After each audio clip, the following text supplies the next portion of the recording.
final, o nosso querido amigo Francisco Verbic. É uma alegria ter vocês aqui. Nós vamos fazer da maneira mais direta possível, porque nós já começamos com algum atraso. Geralmente a gente diz na academia que tem um quarto de hora acadêmico. No caso de hoje, a gente tem, na verdade, 1 hora acadêmica. Então é uma excepcionalidade justificada pelo dia em que o evento está sendo realizado e pela amplitude que esse evento tomou.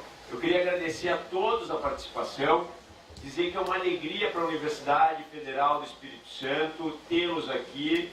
É uma alegria ter aqui o professor Rojas, da Argentina, que vai fazer a conferência magna junto com o professor Rodrigo Mazei no encerramento do congresso. É uma alegria ter aqui meus colegas da Universidade Federal, como o professor Cláudio Madureira e a professora Valesca, que estão apoiando o evento intensamente, participaram de toda a elaboração desse evento, contribuíram imensamente para que ele pudesse ser realizado. Nós vamos ter um encerramento e aí eu vou fazer os agradecimentos a todos, mas eu queria saudar em nome da Valesca o nosso programa de pós-graduação e dizer, Valesca, que quando nós tivemos você como coordenadora do programa, essa atividade de integração entre a graduação e a pós-graduação começou fortemente. E esse evento, nós fizemos muita questão de ter o pessoal da graduação junto. Eu vejo vários alunos da graduação aqui. Isso é muito importante, por quê? Porque essa ideia está na origem do Encontro Brasil-Argentina. O Encontro Brasil-Argentina nasce dessa ideia de jovens processualistas de unirem os dois países. Né? Federico e Francisco Verbic estavam na Alemanha com Heitor Sica e Antônio Cabral e disseram, por que não sentarmos juntos nos nossos países para conversar? Por que precisamos nos encontrar na Europa? E aí, nós que estávamos de costas para nossos irmãos, tanto num país como no outro, passamos a nos integrar mais. Então esse é o terceiro encontro que tem esse mesmo espírito. O espírito de fazer ciência de qualidade, o espírito de manter esse conhecimento vivo e de compartilhar essas experiências comuns. Então hoje o painel é muito importante, porque é um painel em que nós temos muito a trocar. Tá? Então, dito isso, eu vou vou passar a palavra para o professor Marco Félix, nosso querido convidado, que é professor da PUC do Rio Grande do Sul. E eu queria dizer, professor Marco Félix, que para mim é uma alegria te ter aqui. Eu não canso de falar isso.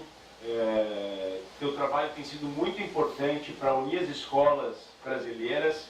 O Marco trouxe hoje o livro dele, que está na 4ª edição, sobre a cultura, escolas e fases metodológicas do processo.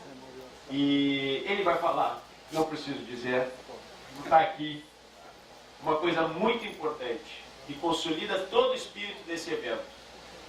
Na verdade, isso que nós fazemos na academia, acima de eventuais dissidências, discussões teóricas, é unir as pessoas. E o trabalho do Marco tem sido de unir as pessoas.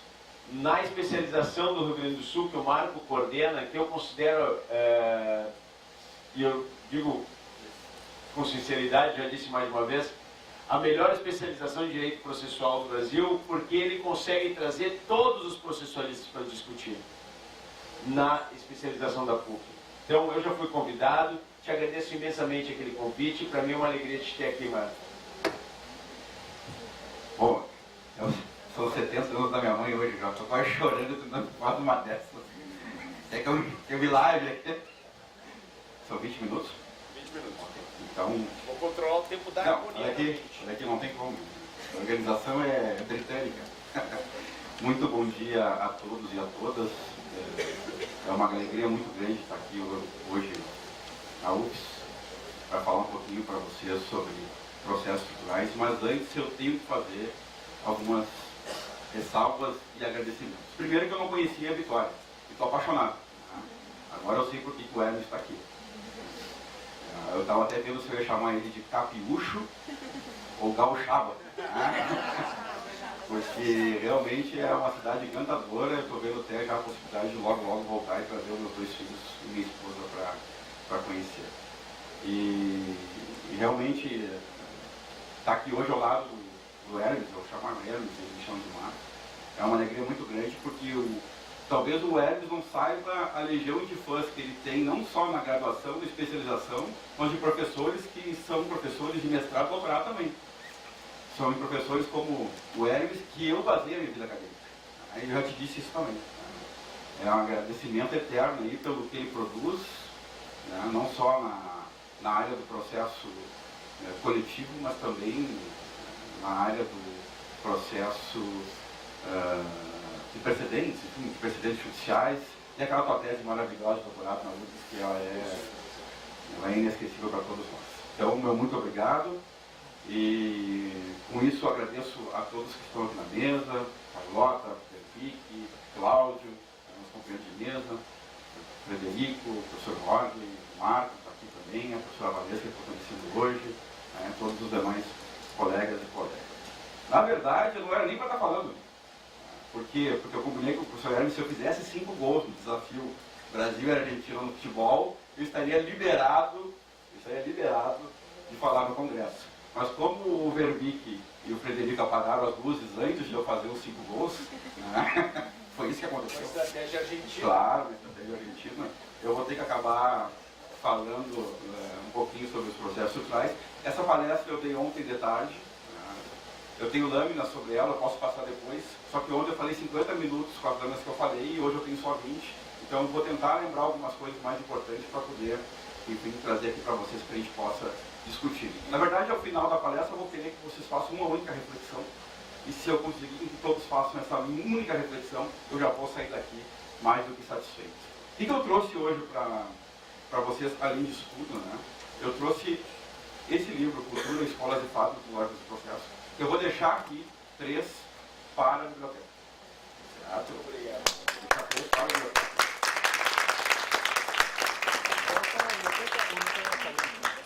Porque eu estava devendo. E isso vai ser um dos motes da minha palavra, da minha palestra. O que eu estava devendo? Eu estava devendo trabalhar numa escola aqui em Vitória de processo.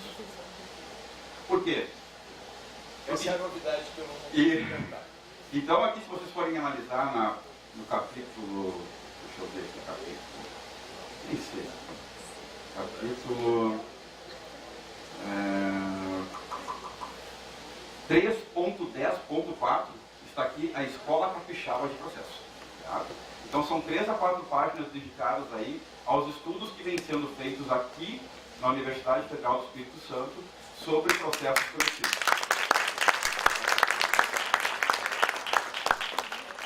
E por que isso? Por quê?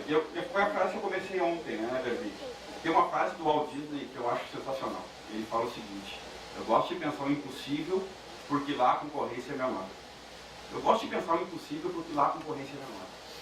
E aqui eu acho que a frase é um pouquinho modificada para eu gosto de pensar o diferente porque lá não tem concorrência. É exatamente o que vocês estão fazendo aqui na Federal do Espírito Santo. Pensando diferente. E aí não tem concorrência. E aí a gente precisa, o quanto antes, que aqui o mestrado vire doutorado. O quanto antes essa universidade precisa ter um doutorado para quê?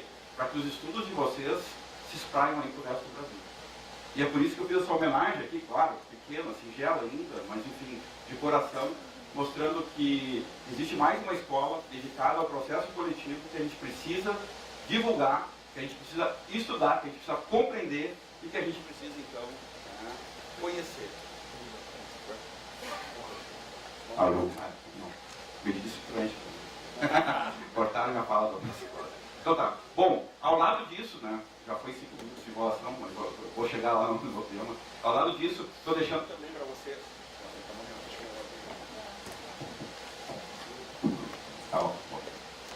Ao lado disso, também estou deixando aqui para vocês, para a biblioteca, a minha tese de doutorado, que é sobre medidas estruturantes. Que eu mudei 2 anos depois, num artigo para técnicas estruturantes.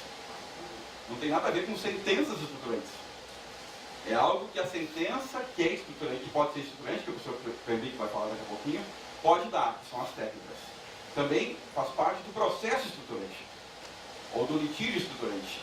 Veja bem, a gente precisa se entender nas nomenclaturas. Embora a gente não dê uma importância muito grande para as nomenclaturas, aqui eu sigo o professor Hermes, né? Processo constitucional processual, processo constitucional processual, processo constitucional, é um processo só. Tá? Mas enfim, algumas nomenclaturas a gente tem que se compreender para poder, então, depois poder falar. Litígio estruturante, de repente, porque esteja muito mais ligado, quem pense isso, ao caso concreto.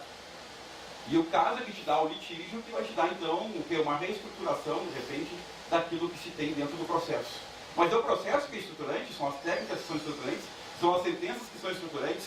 Cada autor tem uma nomenclatura diferenciada. É só para mostrar para vocês que eu já mudei. Eu trabalho, na verdade, depois que eu me dei conta, eu trabalhava medidas como técnicas. E aí eu fiz um artigo só para mudar as técnicas estruturantes.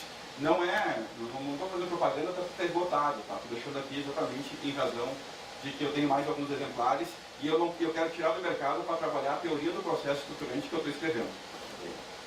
E também estou deixando para a biblioteca de vocês esse último livro aqui, meu e do Arenhardt, o professor Hermes, né? Tem um artigo aqui, quase todo mundo que está aqui tem um artigo aqui do Brasil. O professor Frederico também tem um artigo aqui. Também não é para fazer propaganda, aliás, eu e o professor Arenhardt abrimos mãos de todos os direitos autorais para ficar mais barato, para que possa espraiar o conhecimento, porque senão ninguém compra esse tipo de obra aqui, esse é o problema, né? A gente está tão acostumado a comprar manual, direito esquematizado, esse tipo de coisa, que o que se deve estudar mesmo a gente não compra. Eu estava vendo, esse livro ficou uns 20% que a pode sempre dar, 50 e poucos reais. Ontem eu gastei isso comendo um Bauru, né, com refrigerante do shopping. E a gente não gasta numa obra, né, que pode vir a dar condições de se começar a modificar o direito processual brasileiro. Ou melhor, o direito processual coletivo brasileiro. Não vou entrar nessa discussão, porque eu e o professor Frederico já brigamos ontem, lá na EMES, né, se existe processo estrutural fora do processo coletivo. Mas enfim, né, vou deixar isso para depois. Então estou deixando esses livros aqui para vocês, para que vocês possam então curtir um pouquinho aí das ideias que neles estão. Qual é a reflexão que eu quero fazer nesse curto espaço de tempo que eu tenho? Tem a ver com a frase do Walt Disney. Tem a ver com a frase do Walt Disney. Eu quero mostrar para vocês que a gente está acostumado a navegar e a pensar no comum, e não no diferente, e não no extraordinário. Eu vou fazer um exercício, então, de direito privado e depois eu vou para o processo, para tentar mostrar aquilo que eu pretendo dar para vocês aí nesses 20 minutos de fala que eu tenho. A gente está acostumado a quê? A fazer contratos, por exemplo, no direito privado sobre o quê? A gente está acostumado a quê? A conhecer mútuo, a gente está acostumado a conhecer compra e venda, a gente está acostumado a conhecer o quê? Contrato de mandato. Essas coisas mais comuns que a gente não precisa estudar muito, aliás, né? Muita coisa é errada porque a gente vai na internet e pega um contrato desses pronto e não faz praticamente nada em cima. Certo? Vou falar as verdades aqui, né? Eu vejo que tem gente assim concordando, porque realmente é verdade, né? É verdade. A gente joga com um profissional de outra área que não tem absolutamente nenhum demérito, né? A criação dos contratos que nós deveríamos estar fazendo. Por quê? Porque a gente acha mais fácil. Aí vamos lá. Vamos dificultar um pouquinho. Contrato de franchising. Opa, para aí. Já começa a ficar um pouquinho mais diferente. Por quê? Esse merece um pouquinho mais de estudo. As consequências são diferentes. A contratação pode ser diferente. As cláusulas são um pouquinho mais pesadas. Know-how. Já tem pouquíssima gente que conhece como se faz um contrato de know-how. Um contrato de cessão de espaço em shopping center, diferente do contrato de locação comum como a gente faz. Também exige o quê? Maior atenção, maior cuidado daquele que está fazendo. Então, veja bem, eu estava no comum e fui para o médio. Mas não quero dar o comum e o médio para vocês aqui. Eu quero, de repente, falar do contrato que vocês nunca tenham feito na vida. Até porque se tivessem feito, não estariam aqui sábado de manhã. Estariam fora do mercado, de tão rentoso que ele é para quem faz. E aí, bom que eu estou do lado do professor Hermes, que também é gaúcho, né? E para falar desse novo contrato, eu vou, enfim, tem que usar os clubes futebolísticos do Rio Grande do Sul. Vai falar bem do Grêmio. E não, até vou. O professor Hermes sabe, assim como os outros gremistas, que hoje só existe um time em Porto Alegre, que é o Esporte Clube Internacional. Porque o Grêmio foi para Canoas, eles sabem disso. Logo, logo o município de Canoas vai estar reivindicando ali a tributação sobre a arena, que é linda, maravilhosa, time sensacional, amo os gremistas, tudo. Mas ficou um time grande em Porto Alegre e ficou um time grande, né, na grande Porto Alegre. É exatamente isso. Mas por que eu estou contando isso? Porque brincadeira à parte, né? A arena foi construída muito perto da reforma do Beira-Rio. E ninguém entendia por que a reforma do Beira-Rio demorava 6 meses, 1 ano, 1 ano e meio, e ninguém conseguia fechar o contrato com a construtora para fazer a renovação. Pô, por quê? Porque todo mundo se perguntava, né, os advogados de plantão que surgem na hora no Facebook, né, destruindo, o que aconteceu, o que aconteceu. Aí foi o Luciano Tim, que é um autor muito ligado à engenharia da economia, amigo nosso, né, e deu uma entrevista num jornal lá de Porto Alegre, e disse o seguinte, ó, quem está dizendo isso não sabe o que é o contrato de engenharia. Não sabe, não tem ideia do que é o contrato de engenharia. Por quê? Porque não sabe que um contrato desses deve prever os próximos 20 anos, né? Os próximos 20 anos de consequências que a reforma ou a construção de algo possa ter. Ele não sabe que eu tenho que me responsabilizar por aquilo que está ao redor do negócio, né? Do empreendimento que eu vou construir. Eu tenho que pensar todas essas consequências dentro de um contrato de engenharia. Tanto é que ele é um contrato de construção, engenharia e gestão. E eu não consigo fazer esse contrato da noite para o dia. Eu tenho que pensar em todas as suas consequências. Nós temos agora, o professor Hermes lá, a ida para o aeroporto é uma quebradeira, porque o viaduto está 9 anos sendo construído. Todas as concessionárias lá fecharam. Por quê? O contrato mal feito, não foi pensado as consequências que ficariam ao redor, né, daquela obra que está 9 anos sendo feita. Ou por que eu falo isso? Para chegar aos processos coletivos. E essa reflexão que eu tenho, eu não tenho como falar em 20 minutos sobre processos coletivos. Em 20 minutos eu quero o quê? Plantar uma semente. Para dizer o quê? Dentro dos processos coletivos estruturais, para não brigar com o professor Verdic. Que a gente pensa o processo civil e tenta aplicar no processo coletivo estrutural. E não vai dar certo. Não tem como dar certo. Não tem as menores possibilidades de dar certo. Eu conheço a última obra do professor Marcelo Abelha, né? Os fundamentos da tutela coletiva, li com muita atenção. Vejo que ele tenta, assim como nós temos que tentar construir uma teoria ao processo estrutural, ao processo coletivo, com base na legislação processual civil brasileira e com as leis esparsas que a gente tem, fazendo aí, quem sabe, um diálogo das fontes. Mas é inegável que toda vez que eu tomo uma atitude, teoricamente, não, porque eu não acho, mas teoricamente mais agressiva num processo coletivo estrutural, parte da doutrina se escandaliza. Fica escandaloso. Porque não conhece o processo estrutural. Não conhece que a coisa julgada no processo estrutural não pode ter absolutamente nada a ver com a coisa julgada no processo civil. É como o Vitorelli diz, olha, se é que é para aplicar a coisa julgada, tem que aplicar ela numa concepção minimalista. Minimalista. Por quê? Porque eu não tenho como aplicar a tradicional coisa julgada num processo que pode ter uma multiplicidade de decisões ao longo dos anos que são incontáveis. Imagina o seguinte, o sistema de preclusão. Sistema de preclusão num processo estrutural, como o caso Mendonça, que o professor Verdic vai trazer, ou o caso da Samarco, aqui que pediram para eu falar ontem na EMES, consegui dar algum recado, porque eu estudei, veja bem, essa é a nossa função. Quando pediram para eu falar na EMES sobre processos estruturais, pediram para eu falar sobre o caso Samarco. Eu não conhecia o caso Samarco, porque eu conhecia as notícias. Então, da semana passada até essa, eu estudei. Peguei os artigos, peguei os estudos da FGV sobre o caso. Então, fui atrás para poder, ontem, dar algum recado sobre aquilo que pediram para eu falar. Essa é a nossa função. Essa é a nossa função. E eu debati muito com o desembargador Fernando, que tem posicionamentos fortíssimos sobre o caso Samarco, que eu não conhecia. Que foi uma discussão muito produtiva. E coisa julgada, preclusão, recurso. Imagina a teoria dos recursos no caso de processo estrutural, aplicada como no processo civil clássico. Preclusão temporal porque deixou de recorrer. Mas e aí, Luiz? Mas quem é que pode recorrer? Eu estava falando ontem do caso Samar, que foram 39 cidades atingidas. 39 cidades atingidas até chegar ao oceano. O lixão os dejetos do fundão, né? Do fundão.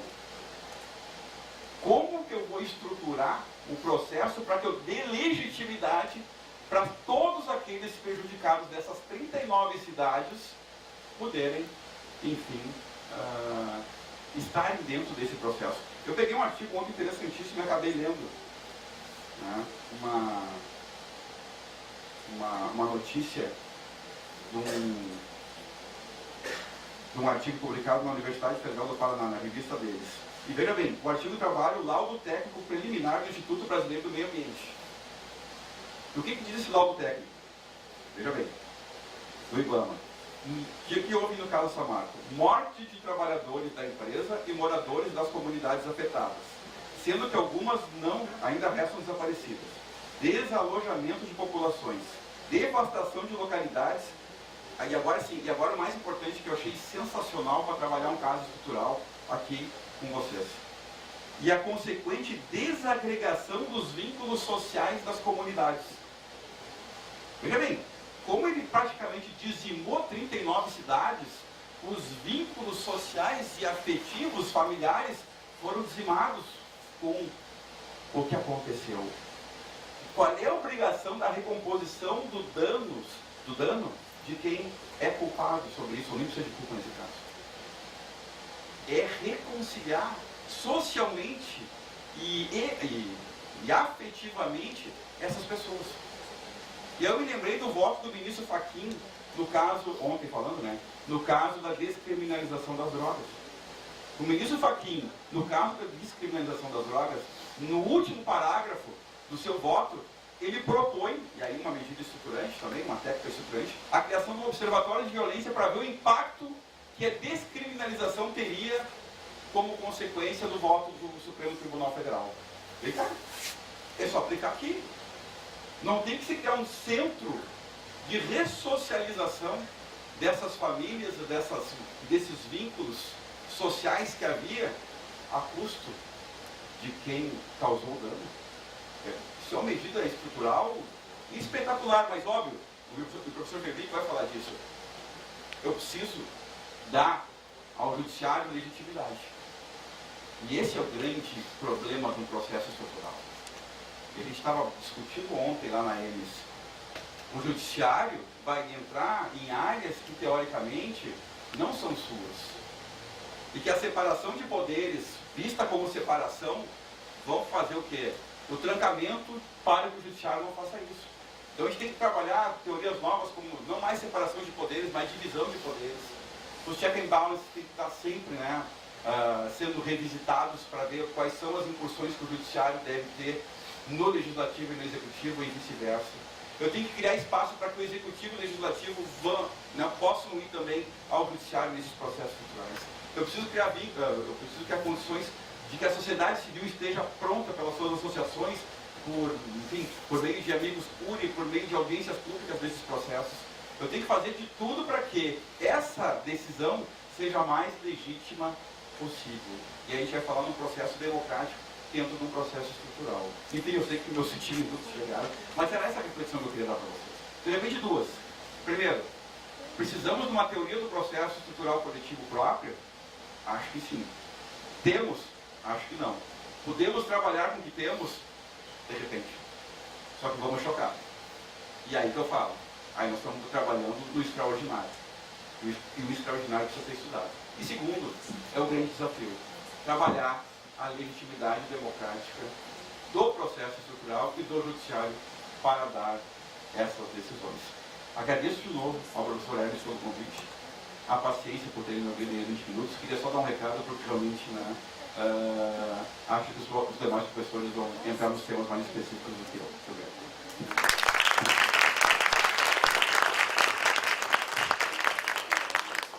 O Congresso foi pensado para ter palestras de 20 minutos, para ter esse tipo de brilhantismo, porque se diz que uma palestra precisa ser curta e boa, e se for curta nem precisa ser boa. No caso do professor Marco Félix, ele conseguiu fazer uma palestra curta e excepcional. Muito obrigado, meu amigo. Obrigado pela dedicação, inclusive, a manter o tempo que nos permite tocar esse congresso. Gosto de pensar impossível, porque lá a concorrência é menor. Teus temas. O que tu tem feito lá na PUC do Rio Grande do Sul é fazer o impossível se tornar realidade. É um prazer te ter aqui. Nós vamos agora passar para Maria Carlota Tussin. Eu apresentaria, tu vai falar daqui, vai falar de lá? Tá bem. Eu apresentaria todo o currículo da professora, mas eu vou permitir que ela use os 20 minutos que ela tem para debater o tema. Eu só vou apresentar um trabalho, que na verdade é um trabalho ainda do início da carreira acadêmica dela, sob a tutela dos direitos sociais e o processo coletivo como alternativa processual. Então, ela continua desenvolvendo esse tema, é o tema que ela vai falar hoje, na tese de doutorado, que ainda não foi publicada, e ela me contava que vai ser publicada em 2 tomos. Então, eu gostaria de saudar a querida colega Carlota e dizer que para nós, Carlota, é uma alegria te ter aqui. Essa experiência de conhecer alguns colegas argentinos que nós ainda não tínhamos tido a oportunidade de conviver mais tem sido ótima, e muito obrigado por ter vindo. Gracias. Bueno, muchísimas gracias, Hermes, por la presentación, pero además por la invitación, y no me importa ser redundante y volver a decir lo que han dicho mis colegas que me precedieron. Estamos sumamente agradecidos, es algo que creo que todos los días comentamos, del agradecimiento y la admiración por el evento grandioso que han organizado y que han llevado adelante. Así que en la persona de Hermes uno resume el agradecimiento a cada uno de aquellos que hicieron esto posible y que nos recibieron con tanto afecto, que es algo muy importante. Así que otra vez gracias. Bueno, entonces mi tema de charla de hoy va a ser la presentación de un aspecto del litigio estructural, que es especialmente la revisión de políticas públicas.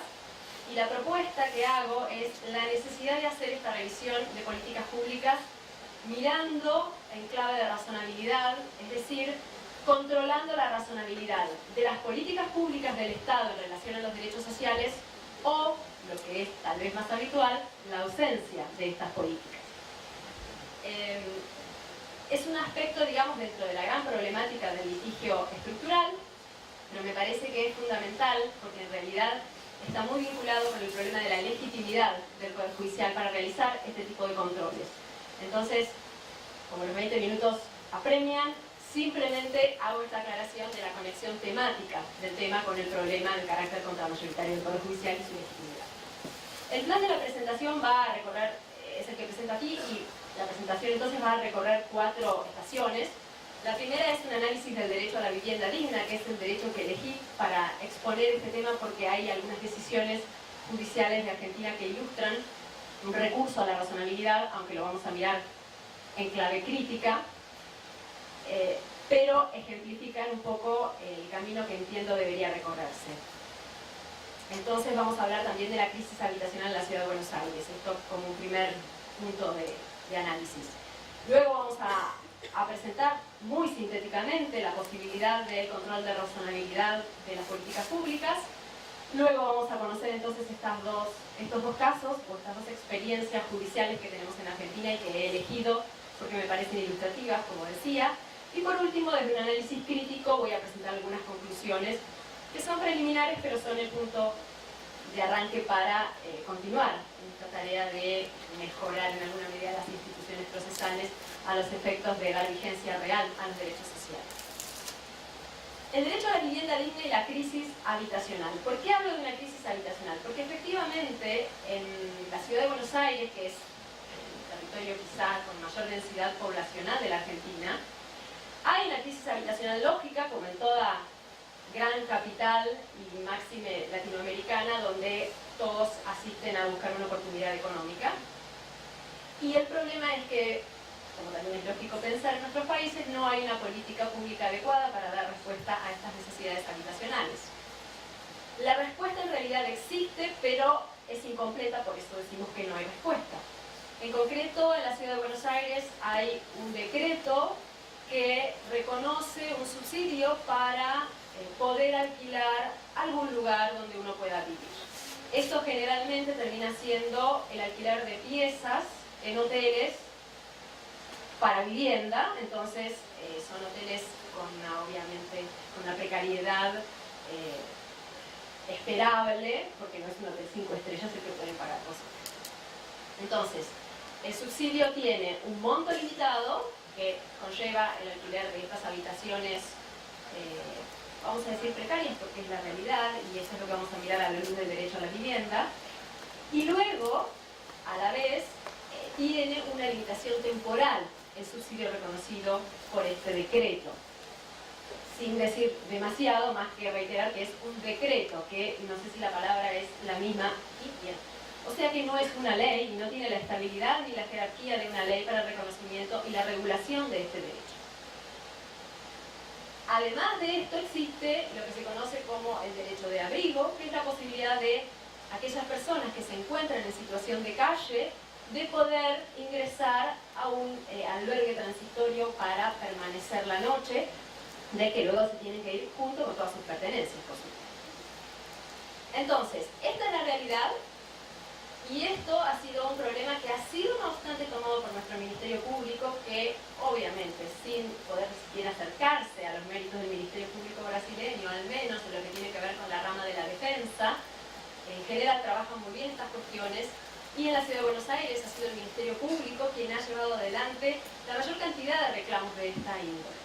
Entonces el reclamo iba dirigido a criticar o cuestionar la constitucionalidad de este decreto, puntualmente por los montos exiguos, es decir, limitados, que como les dije, apenas alcanzan para alquilar una habitación de hotel en condiciones de precariedad, y luego por la limitación temporal del subsidio, que da una respuesta, pero que al vencimiento del periodo legal deja a las personas nuevamente en la calle. El trámite procesal ha sido generalmente presentar una acción de amparo por el estado de necesidad de estas personas, en el cual se pedía la declaración de inconstitucionalidad acompañado de una medida cautelar para otorgar una respuesta inmediata a estas personas. Esto ha sucedido de modo individual, con reclamos individuales, pero casi en la forma de reconocer demandas repetitivas, porque en realidad lo que se hacía era trabajar con clichés y adecuar a cada particularidad de las personas que estaban involucradas modelos descritos que no hacían más que llenar los juzgados con esta problemática, pero dando respuestas individuales y separadas para cada uno de los actores. Lo que obviamente ya empieza a insinuar un problema entre el título de la presentación, que era el litigio estructural, y lo que estoy diciendo.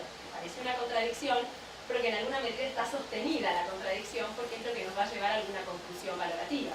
Estamos entreviendo que hay una crisis habitacional estructural, un problema grave, y que el trámite de los reclamos ha sido encausado por vía individual, aclarando que por supuesto no tenemos regulados los procesos colectivos en la Argentina, por lo que tampoco existiría la posibilidad de hacerlo. No es un error técnico, sino que es una dificultad técnica que ha sido resuelta del mejor modo posible. Antes de avanzar entonces voy a hacer una pequeña aclaración respecto del reconocimiento del derecho a la vivienda en nuestro país. Nuestro país, como se ha dicho hasta ahora y como ustedes también comparten la organización estadual, es un país federal, por lo que tenemos un ordenamiento federal que coexiste con los ordenamientos provinciales locales. El reconocimiento entonces del derecho a la vivienda se encuentra en la Constitución Nacional y por la reforma de 1994. No solo tenemos el texto cuando explícitamente reconoce un derecho o cuando lo hace de modo implícito, y esto sucede con la vivienda con el artículo 14 bis, sino que además la Constitución se ha encargado de dar jerarquía constitucional a una nómina de tratados de derechos fundamentales con posibilidad de ser ampliada por un procedimiento especial, entre los cuales en la propia reforma se menciona al Pacto Internacional de Derechos Económicos, Sociales y Culturales, donde obviamente también está reconocido el derecho a la vivienda. En particular, de los sistemas, lo que nos interesa, además del reconocimiento del artículo 11 del pacto, son las observaciones generales que van dando contenido a estos derechos, y que en este caso son emitidas por el Comité de los BES. En concreto, la observación número 4 y la número 7, que van especificando las obligaciones de los estados respecto del derecho a la vivienda en particular, aunque hay observaciones respecto de cada uno de los derechos, y observaciones generales también, u opiniones consultivas, que van detallando las obligaciones estaduales. En el caso del derecho a la vivienda, la especificación es que el derecho a la vivienda no alcanza con ser un techo. Esto tengámoslo en cuenta con la idea del abrigo, con la idea de los paradores. No alcanza con tener un techo, es relativa a la definición del contenido de los derechos, del derecho a la vivienda, porque en realidad es cierto que cada cultura puede interpretar de modo distinto lo que es la satisfacción de las necesidades básicas. Es lo cierto que hay un mínimo que es el mínimo que atienda al respeto de la dignidad de las personas. Entonces no podríamos decir que una convivencia de una familia entera en un solo ambiente pueda ser una convivencia en condiciones de dignidad y que sea un cumplimiento o respeto del derecho a la vivienda si estas son las condiciones, porque es lo que cualquier persona, digamos, en cualquier medio, más allá de la cultura, podría consentir. En el orden local, y me interesa destacar entonces el orden de la Ciudad de Buenos Aires, que es el que vamos a analizar, el artículo 31 de la Constitución de la Ciudad Autónoma de Buenos Aires reconoce el derecho a la vivienda y lo hace en términos puntuales al reconocer que la ciudad reconoce el derecho a una vivienda digna y a un hábitat adecuado. En particular señala el artículo 31, resuelve progresivamente el déficit habitacional. Repito, resuelve progresivamente el déficit habitacional de infraestructura y de servicios, dando prioridad a personas de los sectores de pobreza crítica y con necesidades especiales de escasos recursos. Es decir, que el Estado de la Ciudad de Buenos Aires se obliga a resolver progresivamente el estado de cosas del que hablamos en la diapositiva anterior. Esto es importante porque es lo que vamos a analizar en los casos en particular y cómo, en definitiva, se cumplía o se incumplía con estas obligaciones de parte del Estado de la Ciudad de Buenos Aires. Antes de entrar en los casos, quiero hacer entonces una escala, estamos entrando en la segunda parte de la presentación, que tiene que ver con la mirada estructural sobre estos conflictos, la necesidad de una mirada estructural sobre estos conflictos. ¿Por qué es necesaria una mirada estructural? Bueno, la imagen pretende ilustrar en alguna medida lo que autores ya han definido que sucede en este tipo de conflictos, que es la existencia de conflictos policéntricos. En realidad este sería casi como un nudo dentro de un sistema policéntrico. Un nudo que muestra cómo coexisten y llegan a ese lugar múltiples arterias que en definitiva son todas aquellas que están involucradas con la solución de alguno de los problemas que se dan dentro de la definición y planeamiento de las políticas públicas. Esta noción de problemas o conflictos policéntricos es fundamental. Está muy clara en la ciencia política, porque en realidad es el fundamento para quien tiene que diseñar políticas públicas. Quien diseña políticas públicas tiene que tener una visión de conjunto y sistémica, y claramente esto se opone a la visión que tiene la jurisdicción. De hecho, esto fue lo que en su momento hizo definir a la forma del litigio de derecho público como una forma de judicialización distinta de la forma individual. Me estoy refiriendo al trabajo de Adam Chase, quien en Estados Unidos vio el surgimiento del litigio de derecho público, que lo tomamos como equivalente de litigio estructural o litigio de interés público, y consideró que esta forma naciente de litigio, como el que ayer veíamos con la profesora Enríquez da Costa, que generó el problema de Brown versus Board of Education. En este caso, entonces, lo que sucede es que la mirada es distinta de la mirada acotada al conflicto de las dos partes que se encuentran pretensas. La mirada tiene que ampliarse hacia un conflicto más complejo. Y obviamente esto genera todas las dificultades teóricas y prácticas que tiene poner al juez en la necesidad de resolver estos conflictos para los que claramente no ha sido calificado hasta ahora.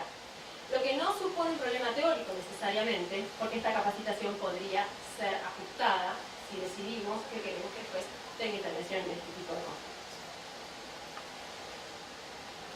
¿Por qué yo digo que acoto el tema desde el comienzo de la presentación? Porque en realidad me parece interesante en estos 20 minutos conversar con ustedes sobre la importancia del control de razonabilidad de las políticas públicas. Entonces tenemos que decir dos palabras respecto de qué es la razonabilidad. La razonabilidad, en definitiva, es un término que en nuestra Constitución aparece reconocido y es un concepto genuino para el derecho constitucional argentino. En la lectura de dos artículos, el artículo 14 y el 28, la doctrina constitucionalista argentina, en particular, siempre se menciona la obra de Juan Francisco Linares, quien hizo un estudio comparado entre Argentina y Estados Unidos del principio de razonabilidad. Se señala la importancia para el control de los actos de gobierno y de la regulación o reglamentación de los derechos del límite de lo razonable. La tesis de Linares tiene un dato interesante, que es la vinculación analógica entre el control de razonabilidad y el debido proceso sustantivo de la doctrina de Estados Unidos. Hoy, en realidad, esto además lo tenemos que vincular con el principio de proporcionalidad elaborado por la doctrina constitucional europea a partir de la jurisprudencia de tribunales constitucionales como el alemán, el español e incluso el Tribunal Europeo de Derechos Humanos. Entonces, el principio de proporcionalidad es lo que la doctrina luego ha dado en llamar también control de ponderación o ejercicio de la ponderación para el control del ejercicio de la reglamentación de los derechos.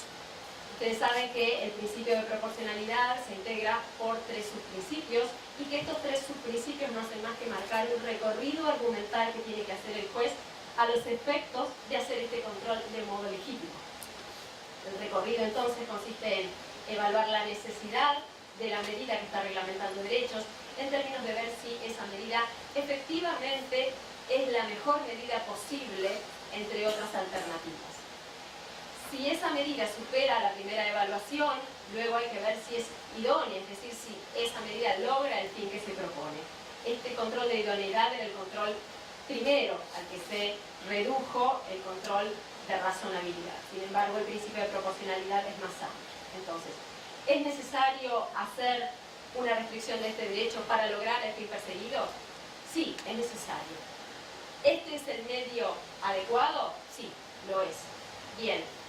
¿Este medio adecuado tensiona con otro derecho que se ve afectado? Porque generalmente hay colisión entre dos derechos en estos casos.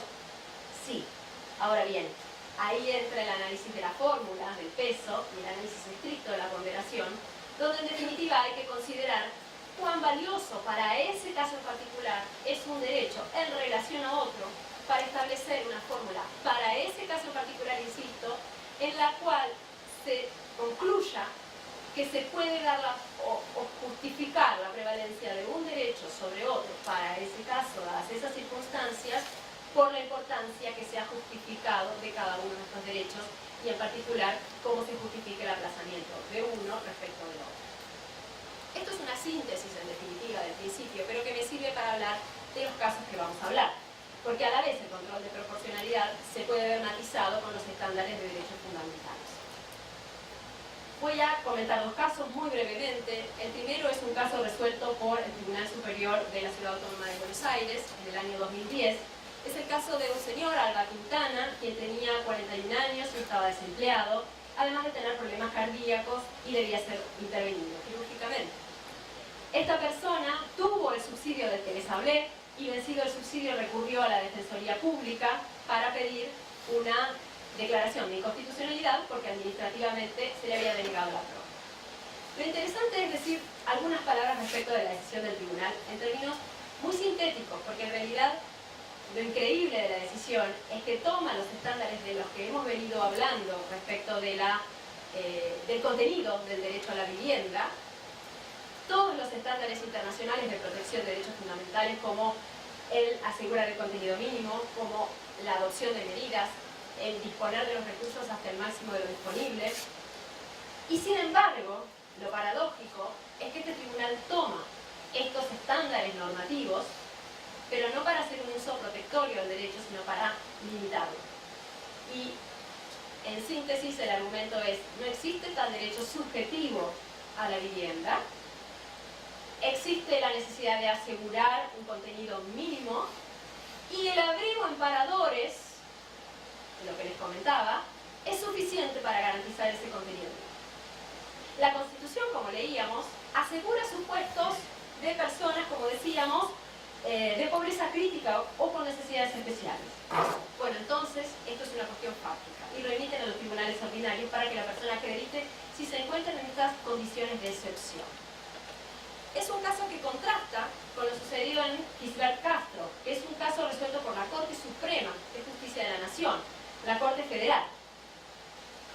Este es un caso que no nos permite hacer una extensión del criterio a casos como el anteriormente analizado, porque tiene la particularidad de haber tenido un niño en situación de calle, en definitiva, que vivía con su madre, pero que además tenía una encefalopatía crónica que conllevaba discapacidades auditivas, motrices y de otra índole. Entonces lo que dice la Corte para este caso particular, claramente, por lo que hemos aprendido días pasados de precedentes, no puede ser extrapolado sin más a otros casos. Sin embargo, en este caso la Corte fue tajante en términos de afirmar que las condiciones de dignidad del derecho a la vivienda eran fundamentales. Porque de hecho, en el caso particular, obviamente esta persona había seguido el mismo tránsito que cualquier persona en situación de calle, entonces había pedido el subsidio y con ese subsidio alquilaba una pieza de hotel. El problema es que en esos hoteles no había cocina para que la madre pudiera cocinar a su hijo. Entonces el niño, que no recuerdo exactamente la edad, pero tendría 7 u 8 años, no podía masticar, ¿no? Solo comía cosas líquidas. Y esto, con su discapacidad, no hacía más que agravar los síntomas y obviamente impedir cualquier tipo de recuperación. Este señalamiento de estas condiciones fue lo que llevó a la Corte a la necesidad de ver una solución concreta y en concreto también sistémica respecto de asegurar un ingreso para la madre, un ingreso genuino y un trabajo, trabajar con asistentes sociales, pero también asegurar un lugar inmediato para que esta persona pudiera vivir en mejores condiciones. Un buen señalamiento que se hizo tuvo que ver también con la razonabilidad, pero con la razonabilidad del uso del dinero de parte del Estado para la atribución de este deber y para el cumplimiento del deber. El uso del dinero como un subsidio para pagar hoteles salía para el Estado, y en concreto era ineficiente el gasto porque resultaba para la persona un gasto que llevaba a gastar más en hotel que lo que se podría haber conseguido en una locación, en un alquiler de una habitación por un tiempo prolongado.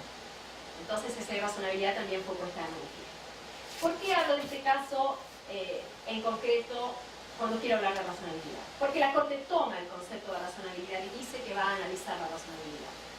Sin embargo, el señalamiento es también crítico, porque la Corte señala que va a hablar de la razonabilidad y no hay un argumento en todo el texto del fallo que analice la razonabilidad en términos de idoneidad al menos, que era la doctrina tradicional, o de proporcionalidad en sentido estricto, revisando eventualmente este recorrido.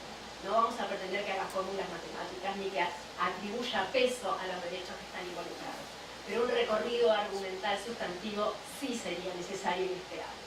En cambio, al hablar de razonabilidad, cita a un autor que seguramente todos no solo conozcamos, sino también queramos, que es John Rawls, pero en realidad el contenido de la razonabilidad no depende de que estemos de acuerdo con la teoría de la justicia de John Rawls. Entonces esa es una crítica que voy anticipando. Ya termino entonces para no preocupar a Ernest en el uso del tiempo. Y como una valoración crítica y tratando de unir todos estos puntos que rápidamente traté de presentar a ustedes, y agradezco la atención que me han podido ir prestando para seguirme, vamos a hacer una valoración crítica y algunas conclusiones. Como decía, yo lo que intenté fue ligar una porción del litigio estructural que tiene que ver con la cuestión de la revisión de las políticas públicas, mirando en concreto cómo es que hace esta revisión el juez, postulando en concreto la necesidad de que este control se haga a través del ejercicio del control ponderativo, y en particular revisando el contenido del principio de proporcionalidad para el caso. Sucede que como los derechos sociales en general tienen un contenido indeterminado, el recurso, como hemos hecho, a otros instrumentos que dan contenido, provee de estándares normativos, que fueron los que fuimos presentando, que también deben ser coordinados con el principio de proporcionalidad para hacer un acabado análisis de la razonabilidad. Mirados a esta luz, los casos que muy someramente les presenté arrojan una crítica un tanto negativa, por decirlo de algún modo. El primer aspecto negativo que yo observo es que se hizo una mirada individual sobre los casos y que fue individual y ni siquiera fue estratégica, porque en realidad nunca se pensó que este conflicto estructural podía ser resuelto en términos colectivos y solucionar no el caso de Alba Quintana, ni el caso del niño de Gisbert Castro, sino que se miró sin ver la trascendencia colectiva del caso. Solo una postilla muy breve que tiene que ver con empezar a hacer diálogos como este con otros países de Latinoamérica. Este tipo de cuestiones en Colombia han generado que la Corte Constitucional decretara que hay un estado de cosas inconstitucional y a partir de ello viera en el caso la necesidad de un tratamiento colectivo. Lo digo porque en realidad es un poco un faro que nos debería guiar para saber hacia dónde queremos ir en este tipo de conflictos. Entonces, este es un primer problema, y un problema teórico, además de práctico, que tiene que ver con resolver cuestiones distributivas en el marco de un proceso meramente individual.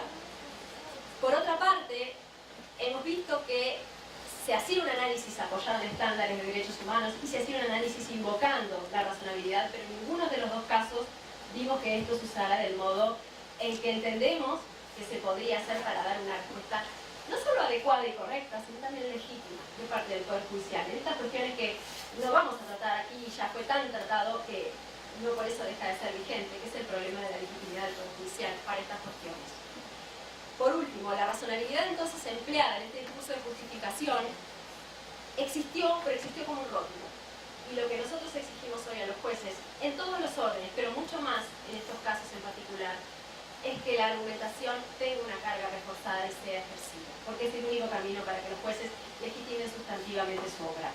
Entonces, me parece que esta mirada, tampoco para no valorar lo positivo de los casos en los aspectos en que lo tienen, nos sirve para seguir andando y seguir reclamando que estas cuestiones dejen de ser teoría y dejen de ser un interés meramente académico para que empiecen a ser cada vez más parte de nuestra jurisprudencia y de nuestros tribunales en el día.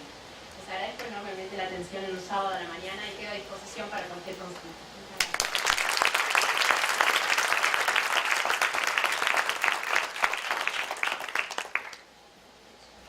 Maravilhosa exposição, Carlota. Parabéns. Ontem a gente com a Karen já tinha discutido um pouco dessas questões voltadas para um processo que dá atenção para essas pessoas invisíveis. Eu acho que nós, no eixo Sul-Sul, América Latina, temos muito mais problema em relação às pessoas invisíveis do que nos países ricos. Então, jogar luz sobre essas pessoas, discutir essas questões como questões relevantes de direito material e nos litígios estratégicos, como o direito processual pode ajudar a dar efetividade às leis que nós temos e que não funcionam, é uma coisa muito importante. Muito obrigado pelo tema. Lindas imagens, provocativas imagens, lindas no sentido daquilo que nos fazem pensar. Realmente foi muito importante o tema que tu abordaste. Eu queria só mencionar que o artigo 489 do Código de Processo Civil adotou a teoria do Alexi. Códigos não adotam teorias, mas códigos mencionam aquilo que na cultura jurídica de um país está sendo considerado relevante. Ao mesmo tempo, o código também, em outro artigo, o artigo 926, fala em integridade, na teoria de Dworkin. Então, nós temos no nosso Código de Processo Civil inserido no texto o debate teórico da nossa atualidade. Então, nós temos trabalhado muito esses temas e eu vou só referir ao dispositivo do 489, parágrafo 2º. No caso de colisão entre normas, o juiz deve justificar colisão entre normas, termo de Alexi, justificar o objeto e os critérios gerais de ponderação efetuada, enunciando as razões que autorizam a interferência na norma afastada e as premissas fáticas que fundamentam a conclusão. Então, esse juízo de proporcionalidade, necessidade, adequação, proporcionalidade em sentido estrito, foi incorporado na fundamentação judicial, no artigo que trata da fundamentação judicial do direito processual brasileiro. Quer dizer, não é a fórmula matemática, mas é externalizar as razões pelas quais está decidindo, fazendo um juízo sobre os fatos e sobre o direito. Eu vou ter que passar de imediato a palavra para o nosso querido amigo Cláudio Madureira, meu colega da universidade, agora oficialmente colega, porque acabou de ganhar o concurso para professor de Direito Administrativo. Eu gostaria de pedir uma salva de palmas.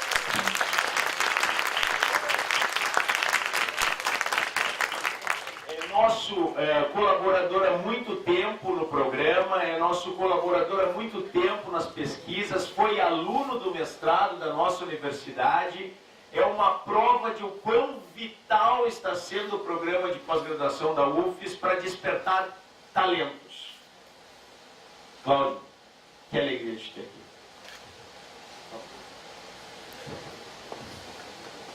Prazer, alegria, meu Hermes. Eu fiz uma exposição para hoje, eu preciso dar um corte nela, mas antes eu queria contar uma historinha para vocês compreenderem como é que eu cheguei no tema e daí da importância do professor Zanetti na minha formação acadêmica aqui na universidade. Um dia a Zanetti me manda uma mensagem no WhatsApp: eu preciso de você para o Congresso Brasil-Argentina, pode contar comigo.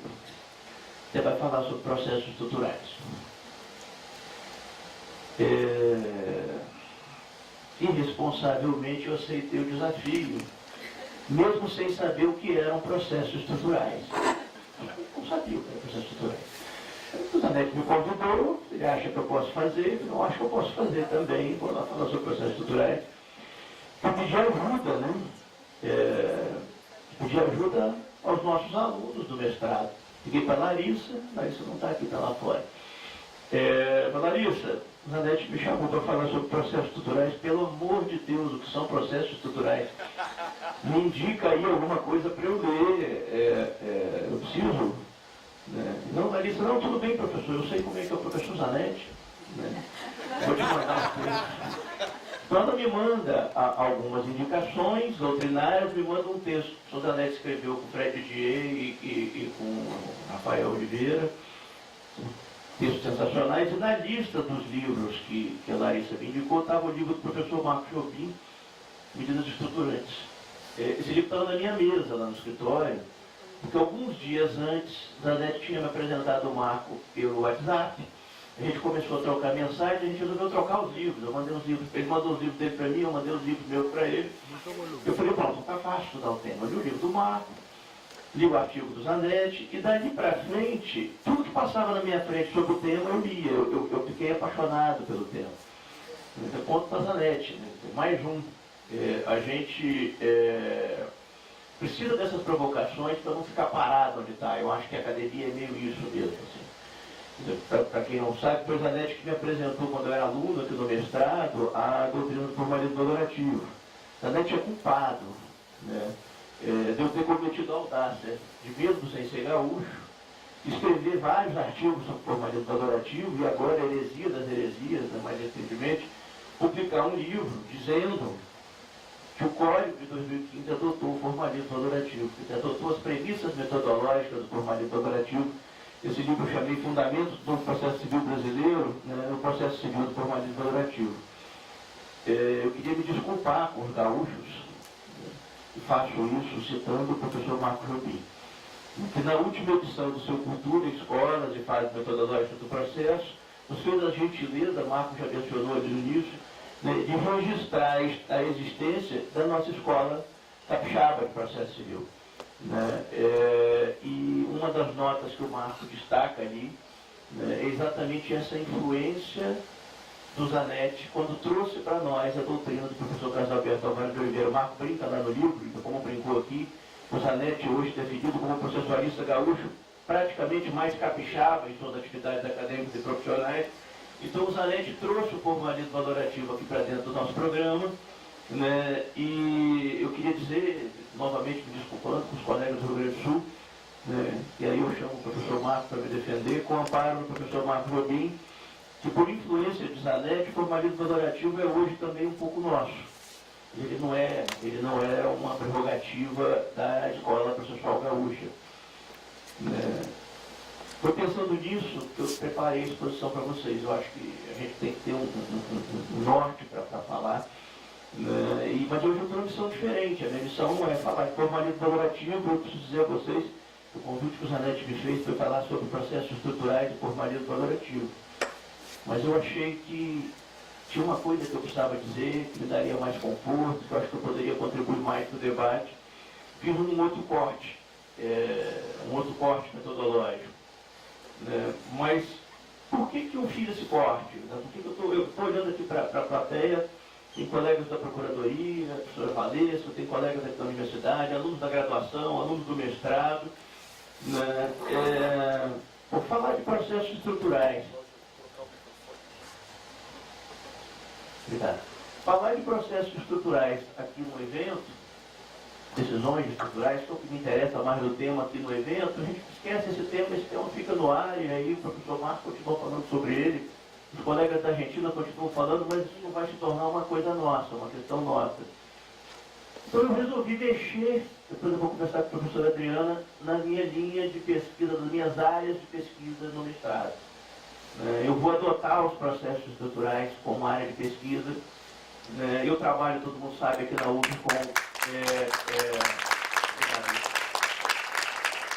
com processo civil e direito administrativo, aí tem relação entre processo civil e direito administrativo, mas eu estou precisando de uma costura para isso. E eu queria então usar o processo estrutural para discutir a interferência do regime jurídico administrativo da estruturação dessa teoria geral de um processo estrutural. Claro que eu fiz isso também para me proteger. Eu conheço pouco tema, eu resolvi trazer a discussão aqui para uma área em que eu me sinto mais confortável, que é a área da Fazenda Pública e Juízo. Eu pesquiso sobre isso, eu publiquei aí um livro recentemente, que é a minha tese de doutorado, que chama Advocacia Pública. Eu trouxe os livros, vou passar para os professores que estão na mesa, os colegas da Argentina, Marcos já tem, o Alex também, para fazer minha propagandinha, quem sabe alguém visita fora do país, né? Eu fico famoso na Argentina. O Ricardo Guedes conta a história, que é um professor de direito constitucional, que eu não vou dizer o nome, alemão. Ele é mais famoso no Brasil do que na Alemanha. O Ricardo foi na cidade dele, e ninguém da cidade conhecia o professor. Ele foi na livraria da universidade onde o professor da aula, não tinha nenhum livro dele. Quem sabe eu não fico famoso na Argentina, aqui no Brasil está difícil. Você tem que pensar como é que é, Marcos, não é impossível, porque lá a concorrência é menor, né? Mas vejam, eu quero falar sobre decisões estruturantes em processos envolvendo a Fazenda Pública. E aí a minha abordagem, para eu poder trabalhar esse tema com vocês, eu quero introduzir um elemento para a discussão, um elemento que eu venho martelando aí na cabeça dos meus alunos, o Fábio está aqui, na hora dele fazer a dissertação dele, saindo do mestrado, eu enchi o saco dele com isso, ele falou sobre controle de políticas públicas, que é a consideração na discussão sobre como vão ser feitas essas decisões, sobre a diferenciação teórica que o Dworkin faz entre argumentos de princípio e argumentos de política. Eu acho que a gente precisa ter isso em mente.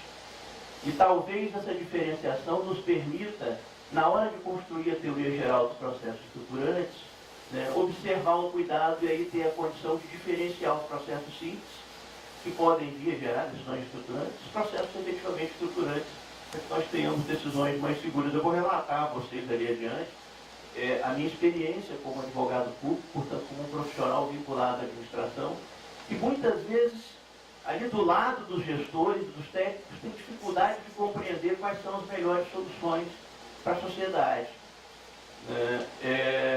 E aí eu acho que essa distinção do Dworkin, ela é muito importante. Então, vamos lá. Primeiro ponto que eu preciso abordar com vocês, processos de decisões estruturais, ou estruturantes. Zanetti, Didier e Oliveira citam lá, faz uma definição que me parece bastante contundente. A decisão estrutural é aquela que busca implantar uma reforma estrutural em um ente, ou organização, ou instituição, com o objetivo de concretizar um direito fundamental, realizar uma determinada política pública ou resolver litígios complexos. E o processo estrutural seria o processo dessa decisão que é proferida. Nós temos várias decisões estruturantes ou estruturais proferidas aqui no direito brasileiro. O Marco cita no livro dele a decisão do Supremo, no caso Raposa Sena Sol, aquela decisão do Supremo também sobre greves de servidores públicos. São decisões que elas avançam um pouco além do que usualmente se faz. Mazei chegou, bom dia Mazei, avançam sobre o que se faz. São decisões muito bem estruturadas, com consequências positivas, mas nós sabemos que na temática do controle de políticas públicas nós temos decisões que têm consequências negativas de resultados impróprios para a sociedade. Professores que tratam dos processos estruturantes destacam alguns elementos que caracterizam ou diferenciam os processos estruturantes dos processos comuns.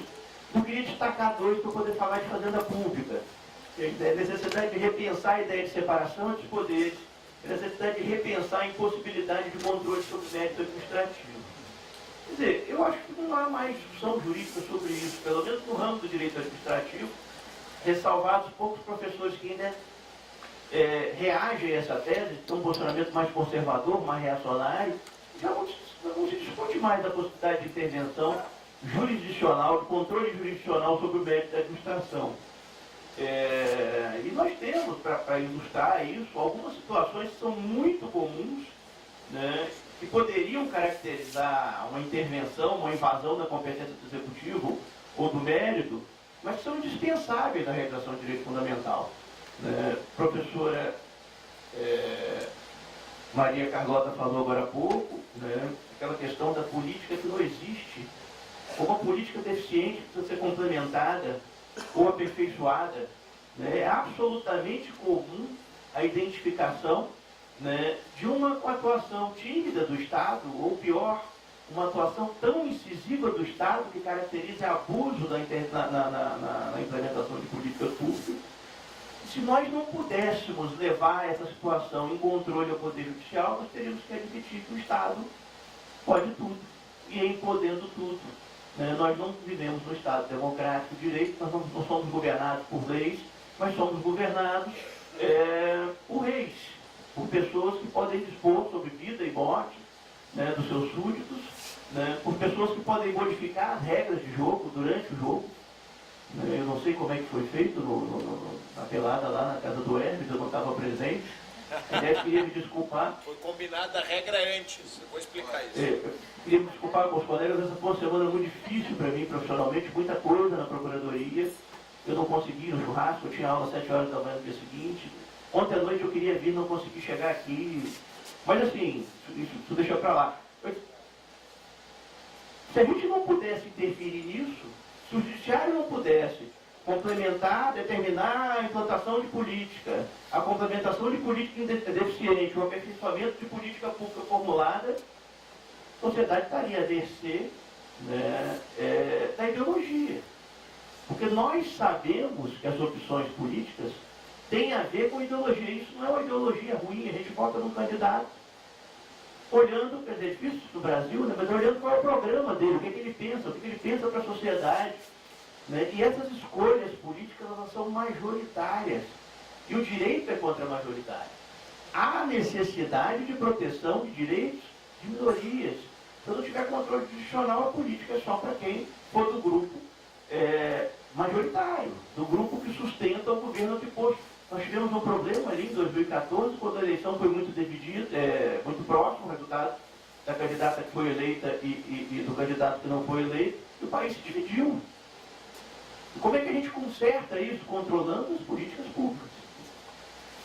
O ativismo judicial é muito ruim, é um problema, porque vai levar a uma série de consequências perversas. Falou-se por aí em politização da justiça. O Supremo virou uma corte política, mais política do que uma Suprema Corte pode ser, porque ela está... Vou deixar de fora os ministros políticos, tá? Esses são patologia. Patologia, para mim, não se insere no objeto de análise na ciência. Nós não trazemos patologia para a academia. Mas o Supremo, abstraído da patologia, ela virou uma corte política na sua acepção ruim, né, da politicagem. Eu não consigo enxergar desse modo. Nós temos ali um controle de disfunções políticas, né, de equívocos de implementação de políticas públicas, de obstrução na implementação de políticas públicas mal formuladas. Marco falou agora há pouco do contrato, da concessão do estádio. Né? Falou um negócio que dá uma vergonha danada do trabalho do poder público, que é muito comum as empresas saírem porque não conseguem cumprir a concessão, porque os contratos foram mais mal feitos. Pois é, nós aqui na administração precisamos fazer os contratos e não estamos andando bem isso. Né? Eu acho que é uma reflexão que você pode. Mas se não tiver controle, quando a gente erra, vai ficar o erro. Né? E qual é o limite para esse controle? O que eu posso levar ao judiciário? Eu preciso pelo menos, eu não gosto dessa ideia de mínimo existencial, de reserva do possível. Isso é uma conversa que está posta aí na doutrina, não preciso nem comentar. Eu tenho que trabalhar, acredito, entre as linhas mínimas e máximas de proibição do excesso e proibição de proteção insuficiente. Ou seja, o judiciário nem pode se exceder no controle, as decisões estruturantes nem podem incorrer em excesso, né? E ele também nem pode ser omisso a ponto de não conferir uma proteção suficiente à sociedade. Né? Então é possível sim intervir no mérito, é possível sim o judiciário falar de coisas que são, em princípio, próprias da administração. Né? É possível sim atacar ou controlar, eu vou dizer a vocês no termo lá do direito administrativo, a discricionariedade das opções político-administrativas. Só que a discricionariedade ela tem graus. O professor Celso Antônio Bandeira de Mello, ele estabelece, quando ele fala da margem de liberdade para a administração pública, que é caracterizada como a discricionariedade, né, ela tem a ver com alguns elementos. Um é o momento da prática do ato, 2, a forma do ato, 3, o motivo do ato, 4, o conteúdo do ato. E ele fala que o grau de discricionariedade administrativa é crescente quando se caminha da primeira hipótese, momento, para a última hipótese, conteúdo. Então eu queria conversar um pouquinho com vocês sobre se há limites de conteúdo no controle da atividade administrativa, no controle do mérito administrativo. Já adianto que eu entendo que não há limites dentro da concepção colocada da construção de uma teoria geral para processo estruturante. Mas no processo civil comum há limites sim. E muitas atrocidades vêm sendo cometidas a pretexto de controlar política pública. Qual a dificuldade que nós temos? É saber o que é vinculante e o que é discricionário. É saber o que pode ser controlado e o que não pode ser controlado.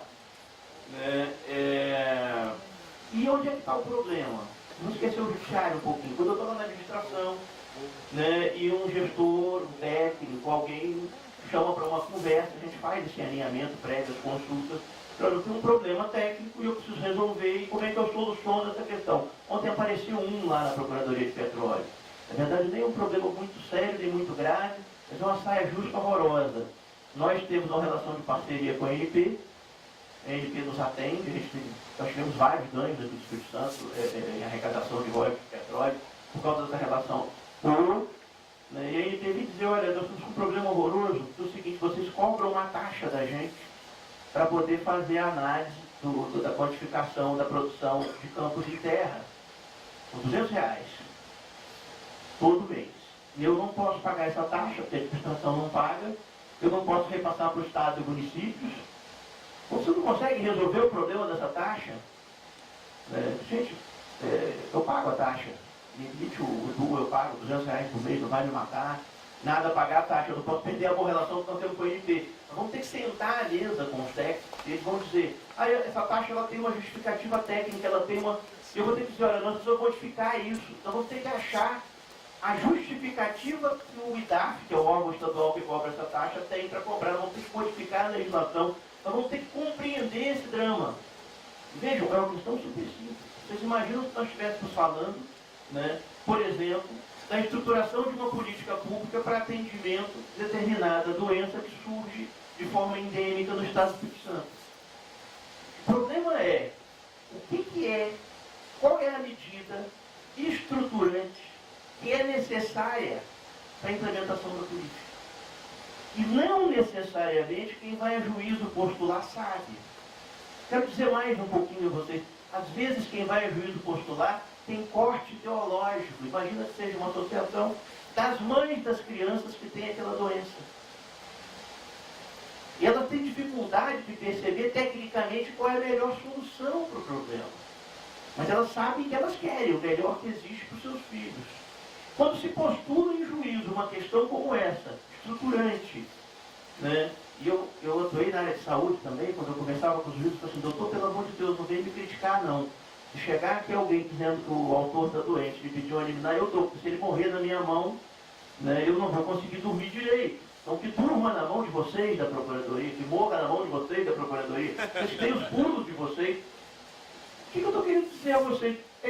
Nós temos limites de cognição relacionados à discricionariedade técnica, a limites de cognição impostos pela própria natureza técnica de algumas das decisões que são requeridas em processo judicial, né, e limites políticos, porque, por exemplo, imaginemos uma questão de presídio, eu preciso dar dignidade aos presos. Constrói mais um presídio na Viana. A sociedade viana não quer mais presídio. E como é que faz? Mas o promotor pediu Viana, o juiz deferiu Viana, vamos fazer ali em Vila Velha. Mas a decisão sai, se eu não fizer em Viana, eu descumpri a ordem judicial. Olha para onde nós estamos caminhando, né, com essa invasão de méritos sem reconhecer algumas questões que precisam ser postas. O que o Dworkin fala que me parece relevante? Ele distingue âmbitos de decisão. E há argumentos de política que estão relacionados a escolhas.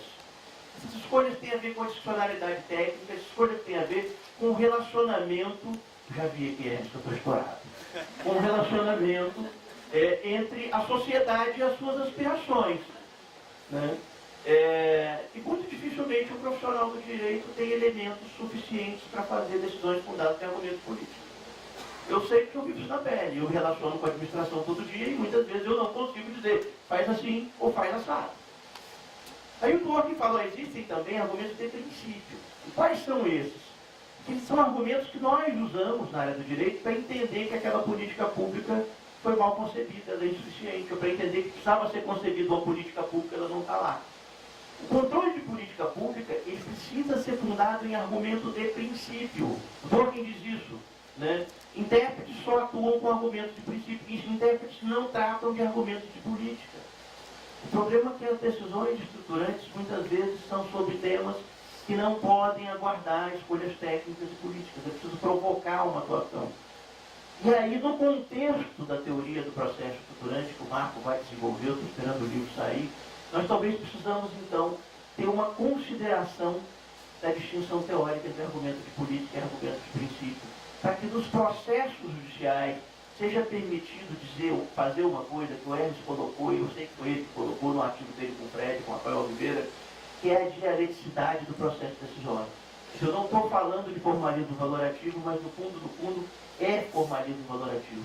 Decidir se vou construir presídio em Viana ou em Vila Velha, decidir se eu vou ampliar a atividade de saúde fazendo um hospital novo ou contratando uma OS, é algo que se discute não apenas com argumentos jurídicos, é algo que se discute com elementos de política. E por isso o processo estruturante, que vai provocar decisões estruturantes, que na minha acepção podem trazer até argumentos de política, precisa ser concebido com uma dialeticidade própria que o processo civil comum não tem. Meus amigos, eu precisava dizer isso para vocês, eu precisava falar da minha vontade de estudar o tema, estou vendo os meus alunos aqui, que gente que já quer me procurar para orientação, eu precisava dizer que eu vou mudar lá a minha linha de pesquisa, e eu queria dizer a vocês, nós precisamos aqui na UFS tornar esse tema um pouco nosso. Zanetti fez uma disciplina sobre o queijo da Samarca aqui na universidade.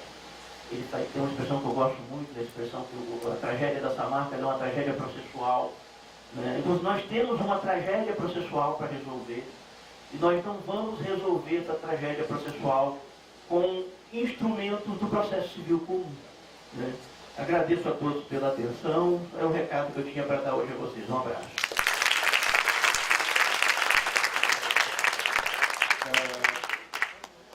eu queria agradecer ao Cláudio. Muito obrigado pelas palavras, Cláudio.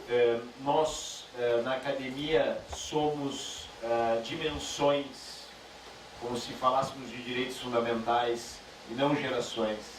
Dimensões que se sobrepõem, não se ultrapassam, mas se somam. Então, ao homenagear